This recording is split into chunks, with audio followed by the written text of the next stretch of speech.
अरे और कितनी मेहनत करनी पड़ेगी। कुछ ऐसा जुगाड़ू आइडिया सोचना पड़ेगा कि शिकार मेरे पास खुद चलकर आए। भेड़िया बहुत ही शातिर धूर्त था। वह कोई ऐसा तरीका ढूंढ रहा था जिससे वह आसानी से शिकार ढूंढ सके। सुनो गधे भाई, क्या तुम इस लकड़ी के गट्ठे को उठा सकते हो? यह अनुमान से ज्यादा भारी है। अच्छा हो गया छोटे हिरण, मैं इधर से जा रहा था, नहीं तो तुम्हारी मदद कौन करता। चलो कोई बात नहीं, यह लकड़ियों को मेरे पीठ के ऊपर डाल दो, मैं तुम्हें तुम्हारे घर तक छोड़ देता हूँ। गधा बहुत ही दयालु और समझदार था। वह हर किसी की मदद किया करता था। एक दिन भेड़िया बड़े ही आराम से बैठकर कुछ सोच रहा था। तभी एक हाथी उसके पास आया। अरे भेड़िए, इतनी टेंशन में क्यों बैठे हो? क्या साधु बाबा बनने की सोच रहे हो? यहाँ से चुपचाप पतली गली से निकल जा, मैं यहाँ पर कुछ गहरी बातों पर विचार कर रहा हूँ। मर फिर यही, मुझे क्या लेना देना, मैं तो चला अपने रास्ते। अरे इस हाथी ने तो मेरी पूरी प्रॉब्लम सॉल्व कर दी। अब मैं कल से इस जंगल में बाबा बन के आऊंगा। मैं अब शांति प्रिय भेड़िया बन चुका हूँ। इस संसार से मेरा मोह उठ गया है। पहले मैं नादान था, बेवजह यहाँ वहां घूमता रहता था और किसी भी जानवर की हत्या करके उसे खा जाता था। अब मुझे दिव्य ज्ञान मिल चुका है। जाओ जंगल में ऐलान कर दो, ज्ञान बाबा इस जंगल में अपना आशीर्वाद देने आए हैं। हिरण भेड़िए की बातों में फंस चुका था। वह सभी जानवरों तक यह बात फैला देता है कि भेड़िया अब ज्ञानी बाबा बन चुका है। हिरण की बात सुन के सभी भेड़िए के पास पहुंचे। और मैंने सुना है कि तुम बाबा बन गए हो। बाबा तो कभी शिकार नहीं करते, ऐसे में तुम क्या खाओगे? मैंने कब कहा कि मैं शिकार करूंगा बालक? मुझे मांस की अब कोई आवश्यकता नहीं है, मैं तो फल खाया करूंगा। तुमने बाबा बनने की शिक्षा कहाँ से ली? मैंने ध्यान किया बालक। उस ध्यान में मुझे प्रभु ने आशीर्वाद दिया और कहा कि मैं इस जंगल का कल्याण करूं। तभी एक खरगोश वहां पहुंचा और बोला, बाबा जी, कोई चमत्कार कीजिए। मेरे बच्चे के पेट में बहुत दर्द हो रहा है, उसका इलाज कीजिए। तुम चिंता मत करो बालिके, मैं अभी एक मंत्र फूंकता हूं और तुम्हारा बच्चा ठीक हो जाएगा। ऊहुली हूं फट स्वाहा। अब जाओ देखो कि ठीक हुआ कि नहीं। खरगोश अपने बच्चे को चेक करके आता है। बाबा जी की जय हो। अद्भुत बाबा जी, मेरा बच्चा बिल्कुल ठीक है, उसका दर्द छू मंत्र हो गया है। अब सभी भेड़िए की चाल में फंस चुके थे। उन सभी को विश्वास हो चुका था कि भेड़िया बाबा बनकर चमत्कार करता है। अब भेड़िए की रोज सेवा होने लगी। तरह तरह के भोजन पकवान लाए जाने लगे। भेड़िए का दिन अच्छे से कटने लगा। लेकिन एक दिन रोज खाने के लिए मिलता तो जरूर है, मगर आखिर ठहरा मैं मांसाहारी जानवर, ये घास फूस कब तक खाऊंगा। वहीं दूसरी तरफ गधा कुछ सोच रहा था। यह चमत्कार है या आंखों का धोखा, कुछ समझ नहीं आ रहा है। भला एक मांसाहारी जानवर बाबा बनकर शाकाहारी भोजन कर रहा है और सही रास्ते पर चलने की राह बता रहा है। जरूर दाल में कुछ काला है। एक दिन बच्चा जाओ और ऐलान करो कि बाबा सबसे कुछ जरूरी बात करने वाले हैं। भालू की बात सुन के सभी जानवर भेड़िया के पास पहुंचे। मेरी बात ध्यान से सुनो बच्चा। मैं जब ध्यान में था तभी मुझे एक सपना आया। इस जंगल में एक रहस्यमयी शैतान हमला करने वाला है। आप सभी चौकन्ना रहिए, मैं इसका निवारण ढूंढने की कोशिश करता हूं। सभी जानवर सतर्क हो गए थे, मगर कोई ना कोई जानवर एक हफ्ते बाद गायब होने लगे थे। इन सभी घटनाओं से गधाहा कुछ सोचने लगा।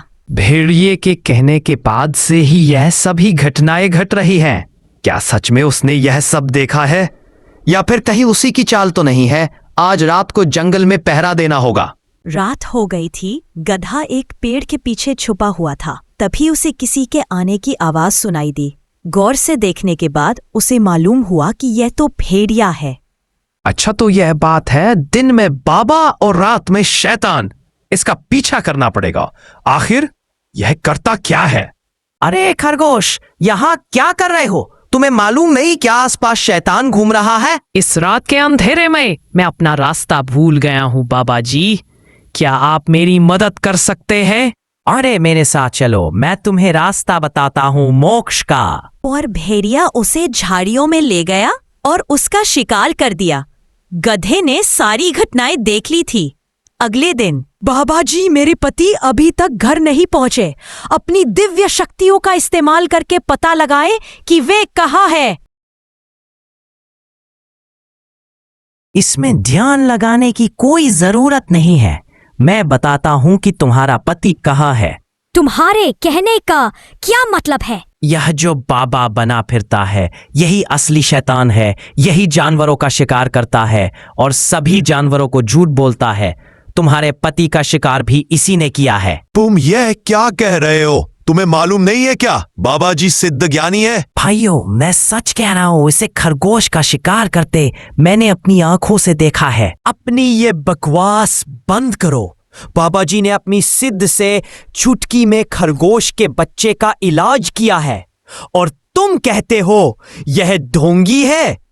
सारे जानवर गधे की बात पर जरा सा भी विश्वास नहीं कर रहे थे।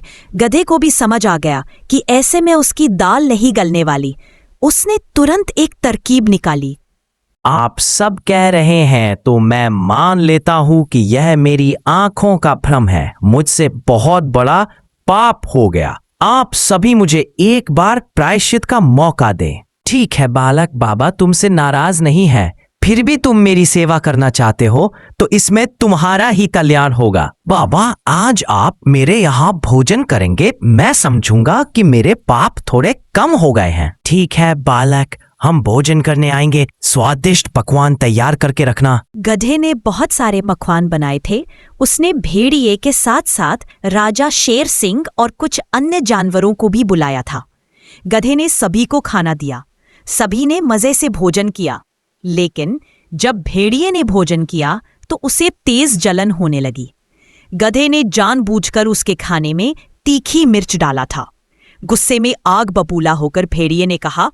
उसका इतना ही कहना था कि सभी जानवरों ने भेड़िए की तरफ देखा। भेड़िए को एहसास हुआ कि उसने जल्दबाजी में कुछ गलत बोल दिया है। तभी उसने बात को काटते हुए कहा, अरे बालक गधे, तुमने मिर्च ज्यादा डाल दी है, थोड़ा ध्यान रखा करो। बाकी जानवर तो कुछ समझे नहीं, मगर शेर सिंह को भेड़िए के इस बर्ताव पर कुछ शक होने लगा। सभी ने खाना खाया और चले गए। सबके जाने के बाद गधे के पास शेर आया और उनके बीच कुछ बात हुई। अगले दिन यह गधा अपने आप को बहुत होशियार समझता है। उसे मेरी किसी भी बात पर विश्वास नहीं होता।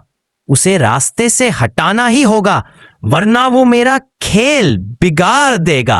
एक दिन भेड़िए ने गधे को हिरन से बात करते सुना। क्या हुआ हिरण, परेशान नजर आ रहे हो? मेरे इलाके की घास सूख चुकी है। मुझे नए चारे की आवश्यकता है। बस इतनी सी बात। पहाड़ी के दूसरी तरफ एक जगह है, वहां हरी हरी घास उगी है। वहां जाओ। ऐसे भी उधर कोई ज्यादा जाता भी नहीं है। तुम्हें कोई परेशान भी नहीं करेगा। भेड़िए के खुराफाती दिमाग में एक उपाय आया। अरे वाह!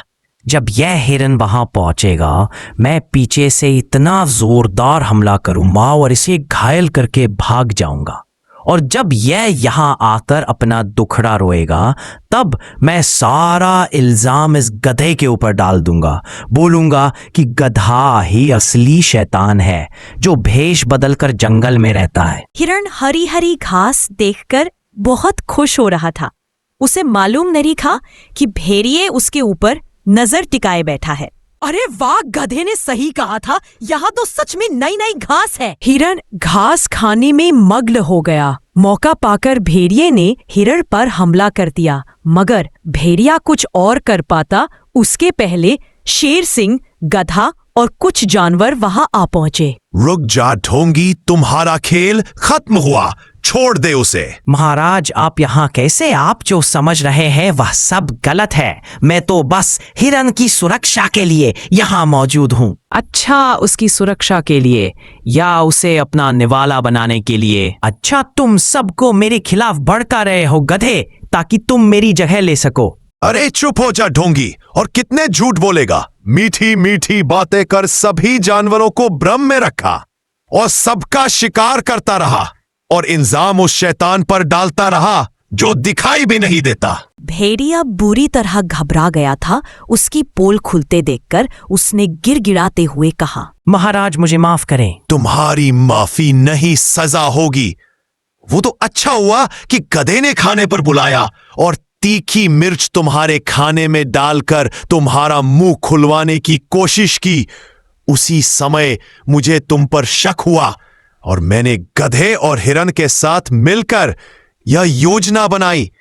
सैनिकों, इस भेड़िए को काल कोठरी में डाल दो। रुकिए महाराज, मुझे एक बात जाननी है कि इसने खरगोश के बच्चे का इलाज बैठे बैठे कैसे किया। मैंने खरगोश के बच्चे को एक जड़ी बूटी खिलाई थी जिससे पेट में गैस बनती है और थोड़ी देर तक दर्द होता है, मगर बाद में दर्द अपने आप कम हो जाता है। खरगोश जब आई तब दर्द था और जब तक वह दोबारा चेक करने पहुंची तब तक दर्द कम हो चुका था। गधे की योजना से भेड़िए की सच्चाई सामने आ गई थी। सभी जानवरों ने गधे से माफी मांगी और कसम खाई कि बिना जांच पड़ताल करे कभी भी किसी की मीठी बातों में नहीं आएंगे।